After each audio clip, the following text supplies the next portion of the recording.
সেলাইটা ক্যামেরা থেকে একটু নিচে করলে দেখতে খুবই ভালো লাগে, কিন্তু আমার যেহেতু ট্রাইপড নেই তাই আমাকে একদম কাছে নিয়ে এসেই সেলাইটা করতে হয়, কেননা নিচের দিকে করলে সেলাইটা ভালো বোঝা যায় না। হ্যালো বন্ধুরা, তোমরা সবাই কেমন আছো? আশা করি তোমরা সবাই খুব ভালো আছো। আমিও খুব ভালো আছি। আজ আমি ছোট্ট কিউট একটা ডিজাইন তোমাদের সঙ্গে শেয়ার করতে চলে এসেছি। আমার মেয়ের ফ্রকের নিচের জমিনটায় এই কাজটা আমি ছিটিয়ে ছিটিয়ে দেওয়ার চেষ্টা করেছি।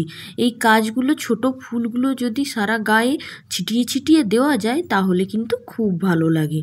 ফ্রকের কালারটা এত সুন্দর, আমি তোমাদেরকে বলে বোঝাতে পারবো না, এতটাই সুন্দর একটা মিষ্টি কালার।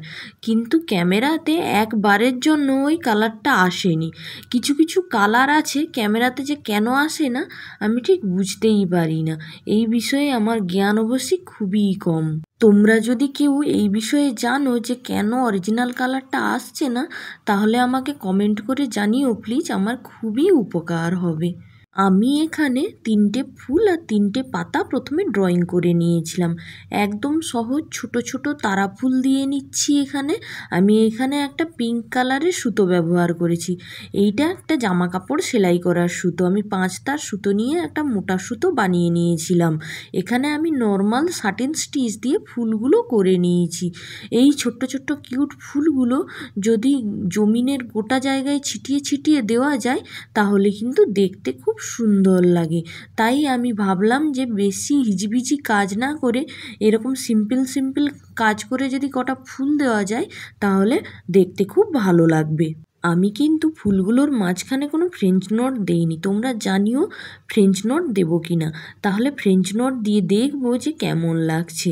আমি কথা বলতে বলতে ফুলগুলো কিন্তু সেলাই করে ফেলেছি। ফুল সেলাই শেষ হয়ে গেলে আমি পাতা সেলাই করছি। 3টে ফুলের 3 দিকে 3টে পাতা আমি ড্র করে নিয়েছিলাম।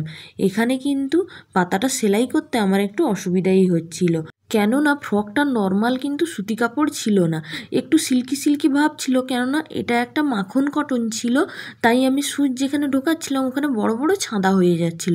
আমাকে কিন্তু যেখানে আমি ফ্রকটা কাটিং করেছিলাম ওই কাকু কিন্তু বলেছিলেন যে এতে কিন্তু তোমার হাতের কাজ করতে একটু অসুবিধেই হবে, কেননা এটা তো নর্মাল কটন নয়, এটা একটু মাখন কটন, সিল্ক টাইপের, তাই কিন্তু তুমি একটু দেখে শুনে কাজ করবে। এখন মনে হচ্ছে কাকু কিন্তু ঠিকই বলেছিল।